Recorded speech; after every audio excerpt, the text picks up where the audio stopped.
So we're talking about water today, and this is a part of our larger discussion of using urban design and lifestyle to create a higher quality of life and be the best of ourselves on a generational scale.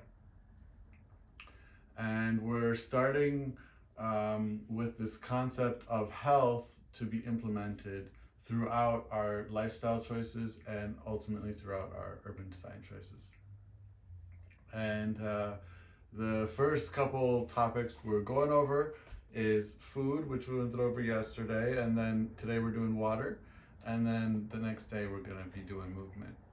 So water is essentially the source of life. It's like the beating heart juices the blood of the earth, and it flows through life, and it's so important. Basically, we want clean water. We want access to water closely. And how do you get access to water? Well, you get it from the sky or you get it from the ground. And we can do a couple things. First, it's really important to understand how much water you have access to in your environment. And that's by looking at rainfall patterns. And then also within your microsphere, you're looking at the watershed, which is essentially all of the ridge lines around you. And that kind of shows you how much water that is ultimately, you couple that surface area with the rainfall, and you essentially get an understanding of how much water you're immediately having access to by being able to harvest that water and use it. And that water is essentially what we want to do on a societal level is basically make systems that capture that water and utilize it and make it flow as slowly as possible and reuse that water as much as possible before it continues on to basically go into nature and go back into the aquifers. And that's a really efficient utilization of water, and it enables us to have access to fresh clean water all the time. It's like freshly distilled water by the sun. It's good stuff. And if we think about like I kind of went on the societal side, so I'm going to kind of stay there, and then I maybe go towards the more health side of it. But essentially, it's really healthy to drink water. And you know how like at the airports we have these water bottle fillers and water fountains?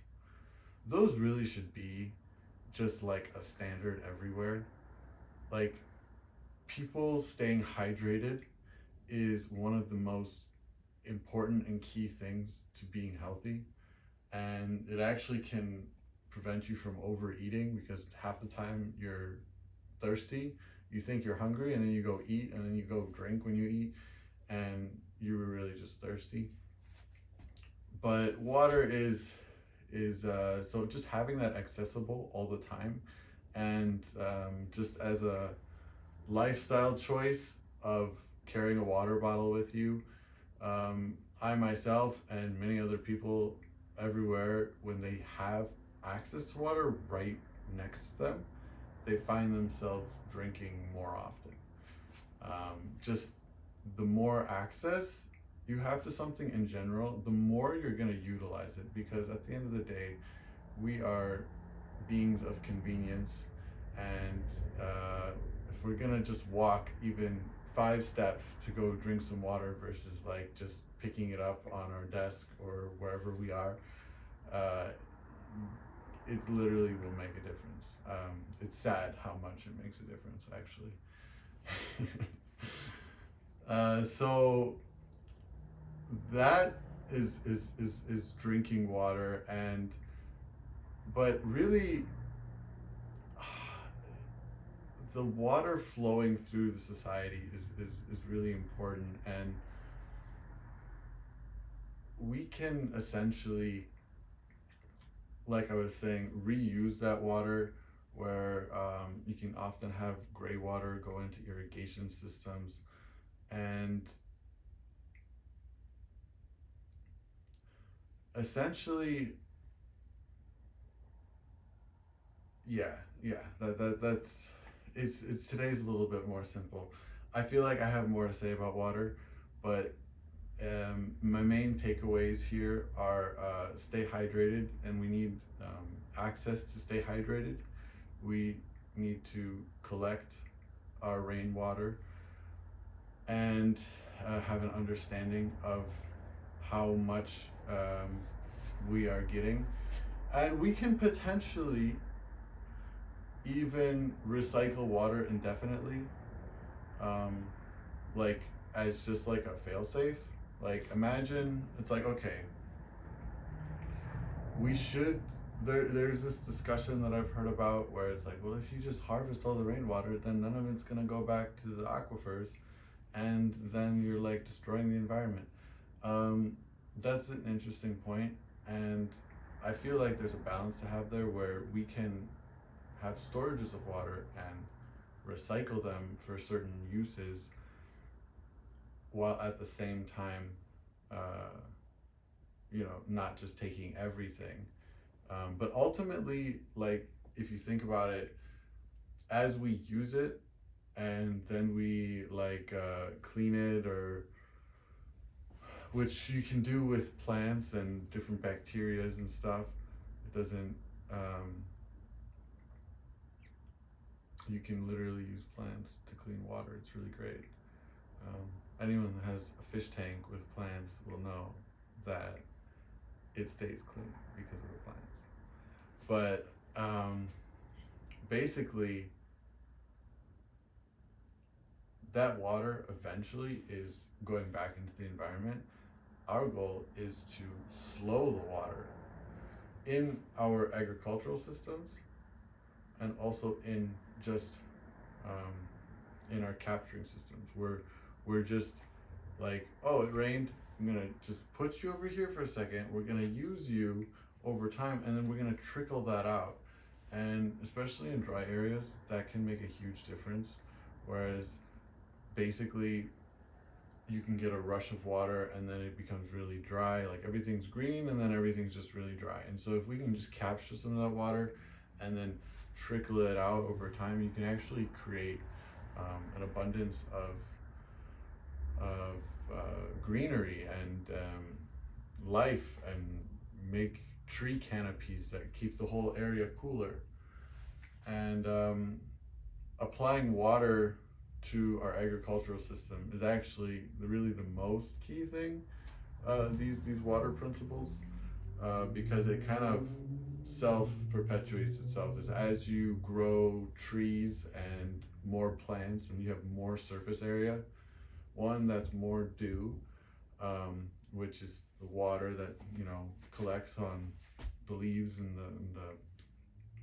the morning, and that's literally like it's raining like every day when you just collect that dew. So all of that surface area, and when you're growing more plants, you have more biomass, which is going to create more soil and more carbon in the soil, which is going to hold more water in the soil to create more plants, and also be holding water more and slower seeping into the aquifers. So wherever it could potentially go far away from us, it doesn't. It seeps down. And there's some other landscape water tricks. Basically, there's terraces, there's swales, which are basically like, if you would think of a terrace as like a ditch, which is just like on contour. It's just like a way to like capture water and let it seep in. So the more we have it seep into the ground itself, it's feeding the aquifers, and anything that we can capture around our buildings and around our homes and just have water storage is really great. And you can couple water storage with also battery storage. Now this battery storage is actually I don't know why exactly it's not more popular, but there is literally like a battery out of water with some kind of salt mixture, some kind of electrolytes, and it's not super dense, but for a building, that just sounds really amazing. And I don't fully understand why it's not more available. There's probably some science caveat to it, but I have seen them and they do work. And there's like one company out of Australia that I know is doing them. There's one company in the US, and I reached out to them and they were like, we don't have these batteries anymore. You can buy the lithium ion ones. So that was kind of weird. But like, you can literally use water to store electricity, which is really great. And water is also really good at holding energy. So, like heat energy. And if you were to basically use tubes to heat up water from the sun, and then you have that water circulate into a coil in the ground, you have what's called a thermal battery, and that thermal battery is used for hot water and heating the house geothermally, which is really great. And there are some neighborhoods that are using this technology, and it is fantastic. So water is just like, it is a blessing to have water. The water has so many uses.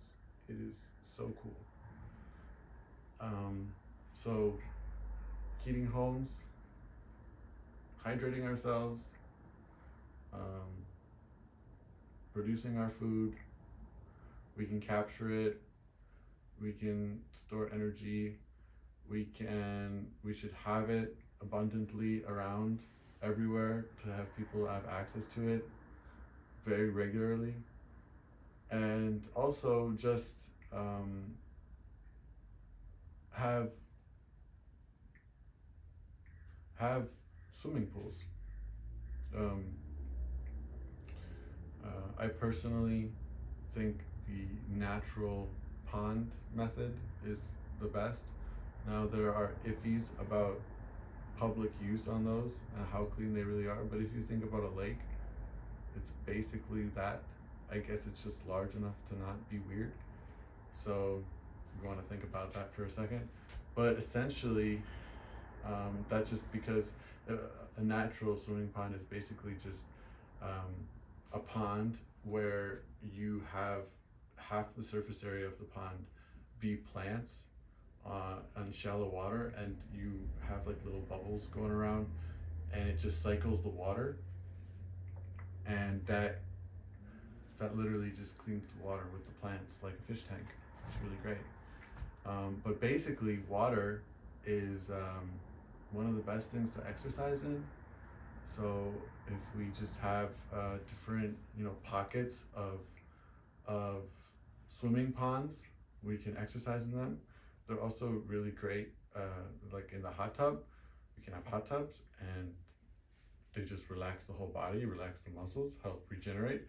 And then really cold water is really good for all kinds of things. It like builds brown fat and increases your immune system, and it makes you feel fantastic after you're out of the cold tub. I was in Iceland one time, and it's just like a normal part of life there. It's like people just have a club membership to a pool, hot and cold bath, and they just do that routinely to exercise their body and their whole lymphatic skin system. And it's just like, that's smart. Yeah, like let's have that in more places. So